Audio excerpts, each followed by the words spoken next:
Radio Kantipur, radio राष्ट्रको। विपद व्यवस्थापनमा जिम्मेवारी किटान नहुँदा स्थानीय जनप्रतिनिधि अन्यलमा प्राकृतिक प्रकोप पीडित र प्रभावित परिवारलाई एकद्वार प्रणालीबाट राहत वितरण गर्न केन्द्र सरकारको निर्देशन। पछिल्लो 24 घण्टामा 2768 जनामा कोरोना संक्रमण पुष्टि, 4020 जना संक्रमण मुक्त, 44 जनाको मृत्यु। नदीजन्य वस्तु निकासी गर्न सरकारले बजेट मार्फत ल्याएको व्यवस्था कार्यान्वयन नगर्न सर्वोच्चको अन्तरिम आदेश, गण्डकी प्रदेशका मुख्यमन्त्री पोखरेललाई विश्वासको मत प्राप्त। भारतमा अक्टोबर अघि नै तेस्रो लहरको कोरोना संक्रमण फैलन सक्ने विज्ञको चेतावनी। र युरोकपमा स्लोभाकिया माथि स्विडेनको जित, आजै क्रोएसियाले चेक रिपब्लिक र इङ्ल्यान्डले स्कटल्यान्डको सामना गर्ने। नमस्कार, कान्तिपुर डायरीका साथमा साथी रमेश र म बासु। सुरु गरौँ कान्तिपुर सविस्तारबाट। कान्तिपुर सविस्तार। मनसुन सुरु भएको पहिलो सातामै मुलुकभरका नदीनालामा पानीको बहाव बढेपछि बाढी र पहिरोले जनजीवन अस्तव्यस्त बनेको छ। गत जेठ 30 गतेदेखिको अविरल वर्षाका कारण सिन्धुपाल्चोक, मनाङ, कास्की, प्युठान, जाजरकोट लगायत 19 जिल्ला प्रभावित छन्। विपद व्यवस्थापनमा तिनै तहकै सरकारको अधिकार सूचीमा किटान गरी बाँडफाँड त गरिएको छ, तर स्थानीय तहमा आफ्नो जिम्मेवारीलाई लिएर अन्यल छ। विपद व्यवस्थापनमा कसले के गर्ने भन्ने जिम्मेवारी बाँडफाँडको आवश्यकता रहेको स्थानीय तहका पदाधिकारीहरू बताउँछन्। गाउँ गाउँमा सिंहदरबार भन्दै सबै किसिमका अधिकार स्थानीय तहलाई प्रदत्त गरे पनि विपदका बेला कुन तहले के गर्ने भन्ने यकिन नहुँदा विपद व्यवस्थापन प्रभावित हुँदै आएको छ। मनसुनको आगमनसँगै सिन्धुपाल्चोकको हेलम्बु र मेलम्ची दुई शहर हेर्दा हेर्दै बगरमा परिणत भए। अकल्पनीय प्राकृतिक विपदका कारण मानवीय सहित ठूलो भौतिक क्षति भयो, तर उद्धार र राहतको गति सुस्त छ। बाढीमा पूर्ण रूपमा विलय भएका बाटो, पुल लगायतको संरचना पुनः सञ्चालनका लागि स्थानीय सरकारको पहल मात्रै पर्याप्त छैन। सहयोगका लागि केन्द्र सरकारलाई ताकेता गरे पनि कुनै जवाफ नआएको हेलम्बु गाउँपालिकाका अध्यक्ष निमा ग्याल्जेन शेर्पा बताउनुहुन्छ। बाटो फलाउने कुरामा हाम्रो जोड छ, त्यो निम्ति हामीले आग्रह गरेका छौँ र हाम्रो गृह मन्त्रालयसँग पनि हाम्रो कुरा भएको थियो, तर यकिन जवाफ चाहिँ हामीले पाउन सकेका छैनौँ। बाढीका कारण तहस नहस बनेको मेलम्ची नगरपालिका पनि के गर्ने र कसो गर्ने भन्ने रणभुल्लमा छ। अकल्पनीय विपदका कारण ट्रमाको स्थितिमा रहेका स्थानीयको उद्धार र राहत भइरहे पनि पुग्दो छैन। विपद व्यवस्थापन, राहत तथा उद्धार स्थानीय तहको अधिकार क्षेत्रमा सूचीकृत भए पनि आपद परेका बेला स्थानीय तहले केन्द्र सरकार गुहार्नु पर्ने बाध्यता छ। सिन्धुपाल्चोक स्थित मेलम्ची नगरपालिकाका अध्यक्ष डम्बर बहादुर अर्याल, जसरी हामीले एउटा जुन ढङ्गले हामीले व्यवस्थापन गर्न खोजिरहेका छौँ त्यसमा चाहिँ अलिकति सपोर्टको चाहिँ हामीले स्थानीय तहले त्यसलाई पाइरहेको अवस्था चाहिँ छैन। स्थानीय तहको अधिकार क्षेत्रमै सबै समस्याको समाधान गर्न सकिने स्रोत साधनको उपलब्धता नहुँदा पनि केन्द्रदेखि स्थानीय तह तिनै सरकारले एकजुट भएर विपदको सामना एवं जनधनको क्षति न्यूनीकरण गर्नुपर्ने अर्याल बताउनुहुन्छ। गत साल मनसुनले नै हाम्रा केही घरहरू भत्के, हामीले चाहिँ त्यसलाई अलिकति स्थापित गर्नुपर्छ भनेको, यसमा साझेदारी नगरौँ। सङ्घीय सरकारले 50% हालोस्, होइन कम्तीमा पनि त्यसपछि चाहिँ नि 20% प्रदेशले हालोस्, त्यसपछि चाहिँ हामी पनि केही हाल्छौँ र यो पनि स्थापित गर्ने कुरा गरौँ भनेको यो चाहिँ नि सङ्घले माग बमोजिमको भरेर पठाएका छौँ। अहिलेसम्म एउटा पनि कार्यान्वयनमा आएको छैन। तिनै तहमा जिम्मेवारी र अधिकार स्पष्ट भए पनि कस्ता खालका विपदको व्यवस्थापनमा कसले के गर्ने भन्ने तीन तहका सरकारबीच जिम्मेवारी बाँडफाँड स्पष्ट रूपमा गरिनुपर्ने नगरपालिका महासंघका अध्यक्ष अशोक बेन्जु श्रेष्ठ बताउनुहुन्छ। पहिरो, भूकम्प, बाढी, आगलागी कस्तो बेला हुन्छ भन्ने कुराको त्यति धेरै तथ्याङ्कहरू छैन। के हुन सक्छ भन्ने प्रक्षेपण गर्न सक्ने त्यस्तो चाहिँ अनुसन्धानमूलक संस्थाहरू पनि हामीसँग छैन। त्यस कारणले गर्दाखेरि अब अनुभव र अभ्यासको आधारमा विगतमा गरेको आधारमा भन्ने हो। त्यो हिसाबले चाहिँ स्थानीय सरकारले प्रारम्भ गरिसकेको छ। अब स्थानीय सरकारले क्याटेगोराइज गरेर, संघ सरकारले क्याटेगोरी गरेर, प्रदेश सरकार क्याटेगोरी गरेर यो काम चाहिँ यसले गर्ने भन्यो भने क्लियर रेस्पोन्सिबिलिटी आयो भने चाहिँ तत्कालमा समस्या समाधान गर्ने तरिकाहरू हुन्छ। तिनै तहका सरकारले विपद व्यवस्थापनका लागि योजनाहरू ल्याउने गरेका छन्। योजना बनाउँदा समन्वय भए पनि समस्या परिसकेपछि आवश्यक सहकार्यको भने तिनै तहमा अभाव देखिन्छ। अर्कोतर्फ एकले अर्कालाई दोष लगाएर पन्छिने प्रवृत्ति हावी हावी हुँदा ठूलो जनधनको क्षति हुने गरेको गाउँपालिका महासंघका अध्यक्ष होम नारायण श्रेष्ठको भनाइ छ। कहिलेकाहीँ हतारमा एउटाले गरेको अर्कोले थाहा नहुने विडम्बना नि छ।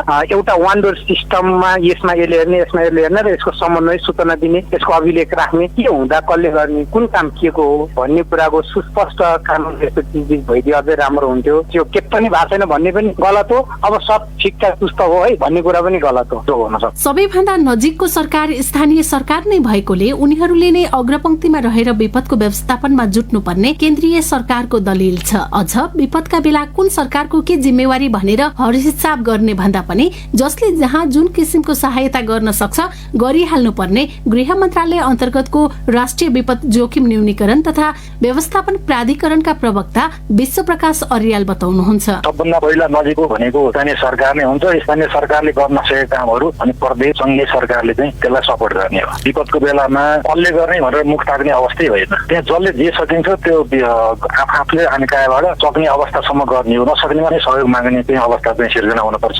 प्राकृतिक विपद क्रूर हुन्छ, अझ विपद सधैँ पूर्व आकलन गरे भन्दा विपरीत पनि हुन्छ भन्ने पछिल्लो उदाहरण मेलम्चीमा उर्लिएको बाढीको कहर पनि हो। नदी किनार नजिकैको अव्यवस्थित बस्तीदेखि भू बनोटका कारण जोखिमयुक्त सूचीमा परेका बस्ती व्यवस्थापनदेखि विकास निर्माणका बहानामा भइरहेको भू क्षति तथा अन्य विविध कारणले अधिकांश क्षेत्र प्राकृतिक विपदको घेरामा छ। यस्तो अवस्थामा कसले के गर्ने भन्ने बारे पहिलेदेखि नै योजना बनाएर पूर्व तयारी गर्नुपर्ने भए पनि त्यसो नहुँदा वर्षेनी ठूलो जनधनको क्षति हुने गरेको छ।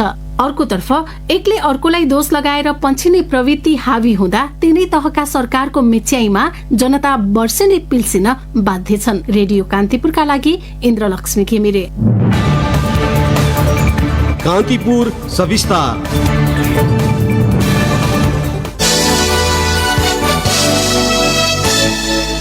सरकारले बाढी पहिरो डुबान लगायत प्राकृतिक प्रकोप पीडित तथा अन्य प्रभावित परिवारलाई एकद्वार प्रणालीबाट राहत वितरण गर्न निर्देशन दिएको छ। गृह मन्त्रालयले जिल्ला प्रशासन कार्यालयहरूलाई लिखित तथा मौखिक निर्देशन दिँदै राहत सामग्री स्थानीय तह मार्फत मात्रै वितरण गर्न भनेको छ। गृह मन्त्रालय अन्तर्गतको राष्ट्रिय विपद जोखिम न्यूनीकरण तथा व्यवस्थापन प्राधिकरणका प्रमुख कार्यकारी अनिल पोखरेलले पीडितलाई सहज र सरल रूपमा राहत सामग्री पुर्याउन स्थानीय तह मार्फत बन्दोबस्तीका सामान वितरणको व्यवस्था मिलाउन निर्देशन दिएको जानकारी दिनुभयो। गृहमन्त्री खगराज अधिकारीको अध्यक्षतामा बुधबार बसेको विपद जोखिम न्यूनीकरण तथा व्यवस्थापन कार्यकारी समितिको बैठकले पनि राहत एकद्वार नीतिबाटै वितरण गर्न निर्देशन दिने निर्णय गरेको थियो। समितिको निर्णय सबै जिल्ला प्रशासन कार्यालयलाई पठाइने प्राधिकरणले जनाएको छ। घरबार गुमाएका र जोखिमका कारण बसिरहेको ठाउँबाट विस्थापित भएका परिवारलाई 5 जना सदस्यसम्म भए 15,000 र त्यसभन्दा बढी भए 20,000 रुपैयाँ तत्काल उपलब्ध गराउन गृहले निर्देशन दिएको छ। ढुङ्गा गिटी लगायतका नदीजन्य वस्तु निकासी गर्नका लागि सरकारले बजेट मार्फत ल्याएको व्यवस्था कार्यान्वयन नगर्न सर्वोच्च अदालतले अन्तरिम आदेश दिएको छ। प्रधान न्यायाधीश चोलेन्द्र शमशेर जबरा सहित न्यायाधीशहरू दीपक कुमार कार्की, मीरा खड्का, हरिकृष्ण कार्की र विश्वम्भर प्रसाद श्रेष्ठको संवैधानिक इजलासले बजेट वक्तव्यको बुँदा नम्बर 149 तत्काल कार्यान्वयन नगर्न अन्तरिम आदेश दिएको हो। गिटी ढुङ्गा निकासीका लागि सरकारले बजेट मार्फत ल्याएको कार्यक्रम विरुद्ध सर्वोच्च अदालतमा 7 वटा रिट परेका थिए। सरकारले ल्याएको सो योजनाले नेपालको चुरे दहन हुने भन्दै चौतर्फी विरोध भएको थियो। यद्यपि सरकारले भने चुरे दहन नहुने गरी ढुङ्गा गिटी निकासी गरेर व्यापार घाटा कम गर्नका लागि सो योजना अघि सारेको भन्दै आफ्नो योजनाको बचाउ गर्दै आएको थियो। कान्तिपुर डायरीमा अब ब्रेकको पालो। कान्तिपुर डायरीमा अब बाँकी प्रसङ्ग। जनता समाजवादी पार्टीका अध्यक्ष उपेन्द्र यादवले निर्वाचन आयोग समक्ष पार्टीको आधिकारिकता दावी गर्नु भएको छ। कार्यकारिणी समितिका बहुमत सदस्यले गरेको निर्णयसहित आयोग पुगेका यादवले पछिल्लो निर्णयले पार्टी संगठन सञ्चालनमा बाधा पुगेको भन्दै आधिकारिकता आफूलाई दिन माग गर्नु भएको हो। यादव पक्षले दलको विधान, संविधान र राजनैतिक दल सम्बन्धी कानून अनुसार आधिकारिकता दावी गरेको भन्दै त्यसमा निर्णय गरिदिन माग गरेको छ। यसअघि आयोगले यादव पक्षले महन्त ठाकुर, राजेन्द्र महतो, लक्ष्मणलाल कर्ण र सर्वेन्द्रनाथ शुक्ललाई गरेको कारबाही सम्बन्धी विवरण अध्यावधिक गर्न अस्वीकार गरेको थियो। यस्तै ठाकुर पक्षले यादवलाई कारबाही पार्टीबाट निष्कासन गरेको निर्णयलाई पनि मान्यता दिएको थिएन। आयोगको सो निर्णयले पार्टीमा विवाद निरूपण नभएकाले कार्यकारिणी समितिको बहुमतले आधिकारिकता दावी गर्ने निर्णय भएको यादवले बुझाएको पत्रमा उल्लेख छ। यादव पक्षले पार्टी सञ्चालनमा ठाकुर पक्षले अवरोध गरेको आरोप लगाएको छ। बारम्बार बैठकमा अनुपस्थित हुने, फरक सूचना जारी गरेर बैठक स्थगित गरेको निर्णय लेख्ने लगायतका काम ठाकुर पक्षबाट भएको भएको र त्यसले पार्टीको आन्तरिक जीवन राजनीतिक जीवन ठप्प पारेको यादव पक्षको भनाइ छ। पार्टीलाई दूरगामी प्रभाव र क्षति हुने गरी ठाकुर पक्षले काम गरेको पनि यादवले आयोगलाई बुझाएको पत्रमा उल्लेख छ। गण्डकी प्रदेशका मुख्यमन्त्री कृष्णचन्द्र नेपाली पोखरेलले प्रदेशसभाबाट विश्वासको मत लिनुभएको छ। उहाँलाई कंग्रेस, माओवादी केन्द्र, राष्ट्रिय जनमोर्चा, जनता समाजवादी पार्टी र स्वतन्त्र सांसद राजीव गुरुङले विश्वासको मत दिएका हुन्। प्रदेशसभाको आजको बैठकमा मुख्यमन्त्री पोखरेलले राख्नुभएको विश्वासको मतको पक्षमा 31 र विपक्षमा एमालेका 27 सांसदको मत परेको थियो। पोखरेल एक स्वतन्त्र र 4 दलको गठबन्धनबाट जेठ 29 मा संविधानको धारा 168 को उपधारा 5 बमोजिम मुख्यमन्त्रीमा नियुक्त हुनुभएको थियो। यसरी नियुक्त भएको 30 दिनभित्र विश्वासको मत लिनुपर्ने संवैधानिक व्यवस्था अनुसार उहाँले एक सातामै विश्वासको मत लिनुभएको हो। जेठ 27 गते पृथ्वी सुब्बा गुरुङले प्रदेशसभाबाट विश्वासको मत पाउन नसकेपछि 31 सांसदको बहुमत पुर्याएर पोखरेल मुख्यमन्त्री बन्नुभएको थियो। नेपाली कंग्रेसले 14औं महाधिवेशन भदौ 16 गतेदेखि 19 गतेसम्म गर्ने निर्णय गरेको छ। कंग्रेस केन्द्रीय कार्यसमितिको आज बसेको बैठकले पार्टीको केन्द्रीय महाधिवेशन भदौ 16 गतेदेखि 19 गतेसम्म गर्ने निर्णय गरेको हो।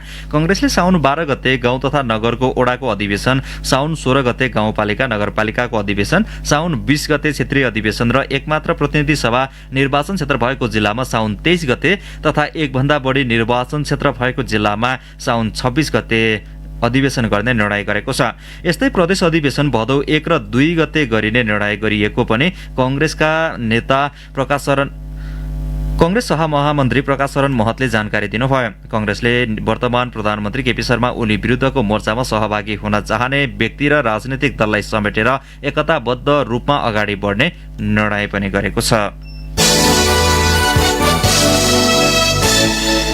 नेकपा एमाले कर्णाली प्रदेश संसदीय दलले माओवादी केन्द्र नेतृत्वको सरकारमा सहभागी आफ्ना 3 सांसदलाई राजीनामा दिन निर्देशन दिएको छ। वैशाख 4 गते सांसदबाट पदमुक्त भएपछि सरकारमा सहभागी भएका उनीहरूलाई सर्वोच्च अदालतले अन्तरिम आदेशबाट पुनर्बहाली गरेपछि आज संसदीय दलले सरकारबाट फिर्ता हुन निर्देश गरेको हो। वैशाख 3 गते पार्टीको निर्देशन विपरीत मुख्यमन्त्री महेन्द्र बहादुर शाहीलाई विश्वासको मत दिएपछि एमाले सांसदहरू अमर बहादुर थापा, नन्दसिंह बुढा र कुर्मराज लाई पदमुक्त गरेको थियो। सर्वोच्चले एमालेको 10औं राष्ट्रिय महाधिवेशन आयोजक समितिको निर्णयलाई मान्यता दिन नसकिने भन्दै पदमा बहाली गर्न अन्तरिम आदेश गरेको थियो। सोही आधारमा कर्णाली प्रदेशसभा सचिवालयले मन्त्री समेत रहेका 3 जना सांसदलाई प्रतिपक्षी लहरमा बस्ने व्यवस्था गरेको थियो। एमाले संसदीय दलका प्रमुख सचेतक गुलाबजङ शाहले सर्वोच्चको आदेशपछि उनीहरू वैधानिक रूपमा एमालेका सांसद भएकाले दलको निर्णय बिना सरकारमा सहभागी हुन नमिल्ने बताउनुभयो। सरकारमा सहभागी 3 नेताले भने 9 महाधिवेशनबाट निर्वाचित भई कर्णाली प्रदेश इन्चार्जको जिम्मेवारीमा रहेका उपाध्यक्ष युवराज गेवालीको निर्देशन भए मात्र सरकारबाट बाहिरिने बताएका छन्। पछिल्लो 24 घण्टामा मुलुकभर 2768 जनामा कोरोना संक्रमण पुष्टि भएको छ।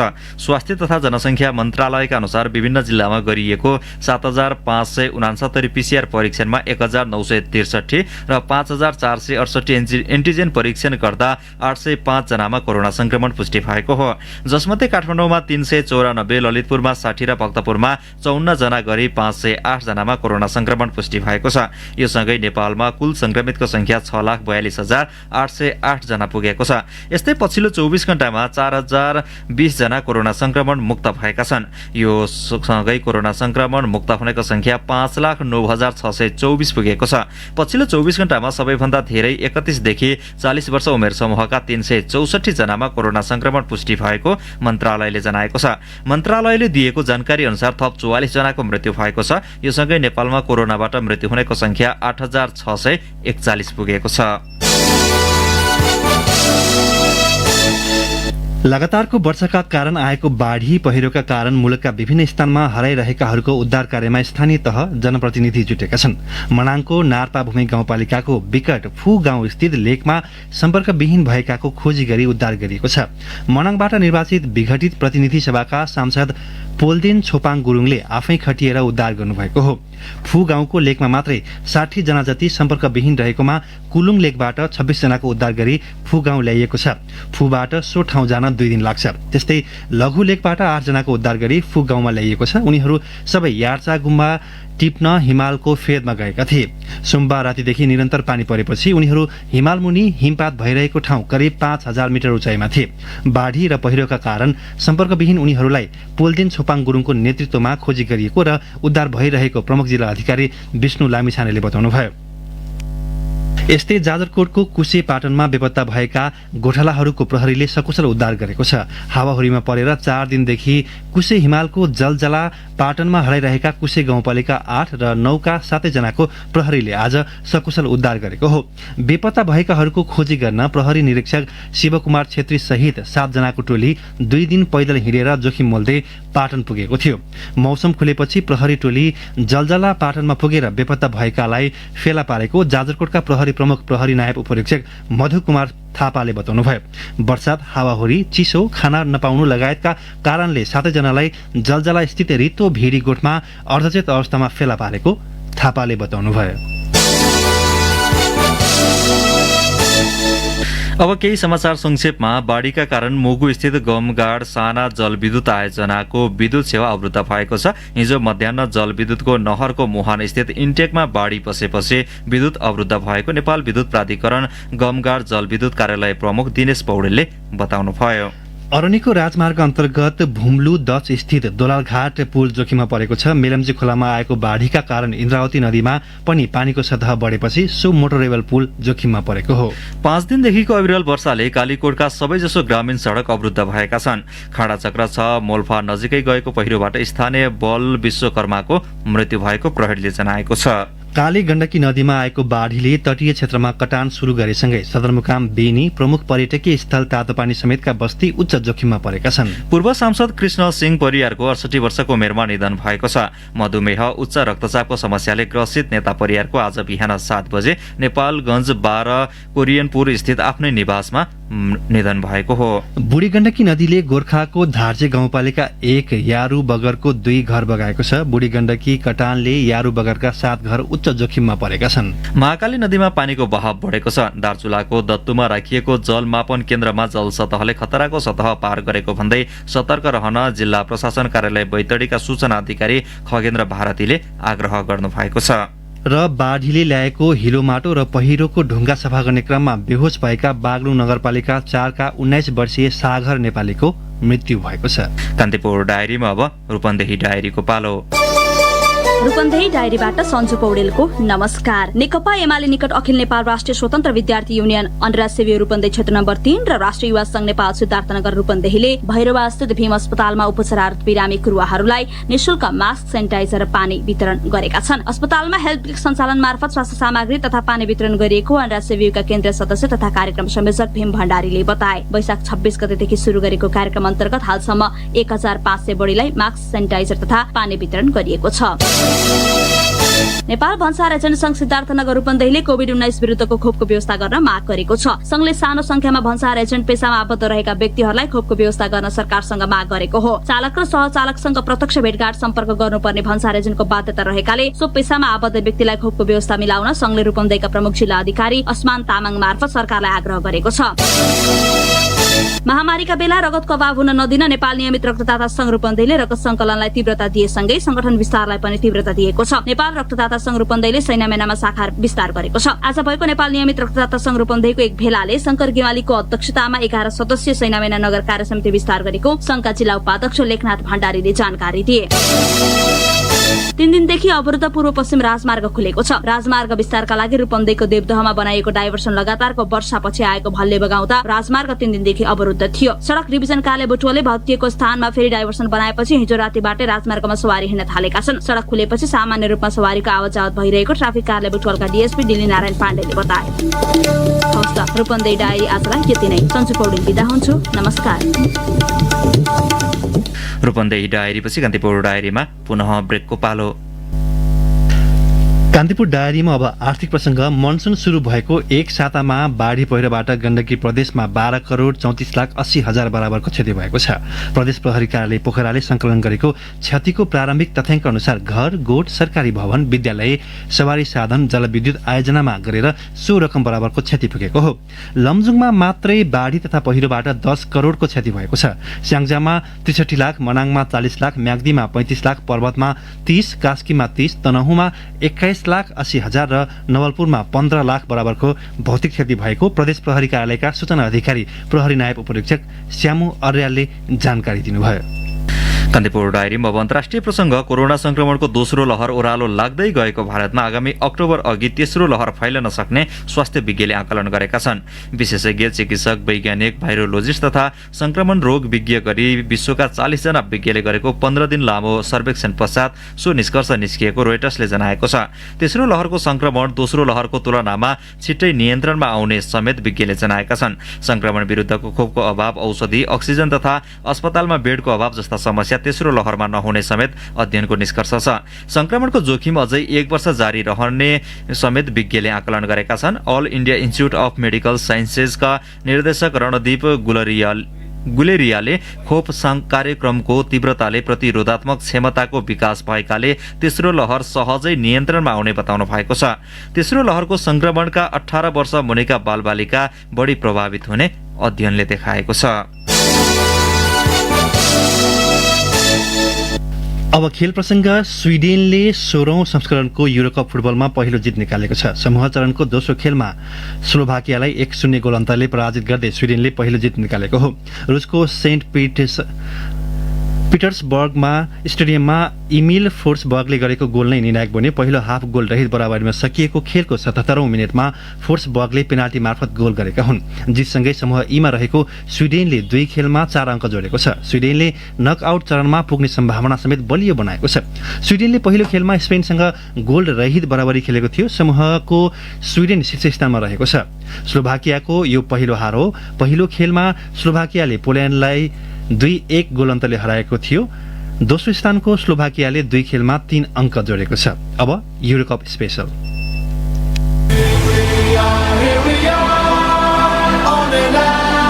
युरोकप 2020 विशेष। समूह डीमा क्रोएसिया र चेक रिपब्लिक भिड्दा लक्ष्य फरक भए पनि जित दुवैलाई आवश्यक छ। पहिलो खेलमा इङ्ल्यान्डसँग पराजित क्रोएसिया बाउन्स ब्याकको खोजीमा हुँदा स्कटल्यान्डलाई 2-0 ले हराएर समूहको शीर्ष स्थानमा कायम चेक रिपब्लिक अन्तिम 16 को टिकट हत्याउन चाहन्छ।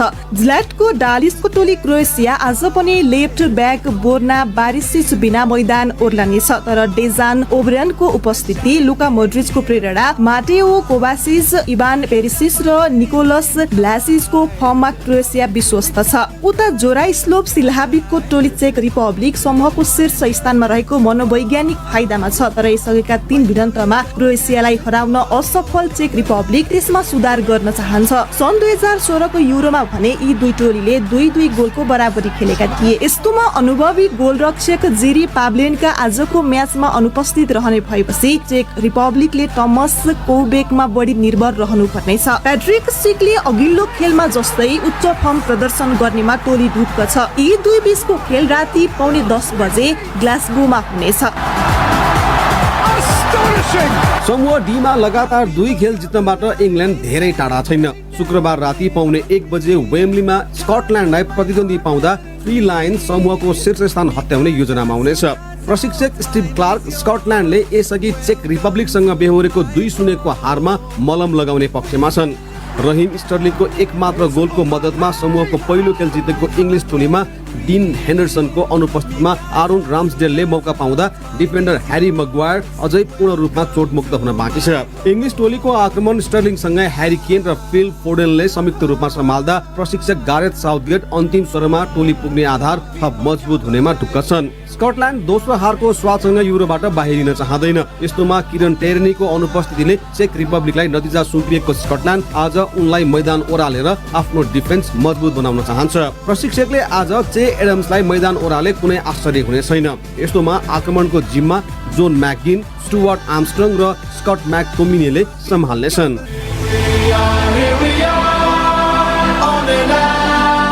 युरो कप 2020 विशेष। हौस्टेली प्रसङ्गसँगै कान्तिपुर डायरीका आजका सम्पूर्ण बुलेटिन यही सकिन्छ। भोलि बिहान 6:30 बजे नियमित बुलेटिनका साथमा उपस्थित हुने नै छौँ। अहिलेलाई साथी रमेश र म बासु बिदा हुन्छौँ। नमस्कार, शुभरात्रि।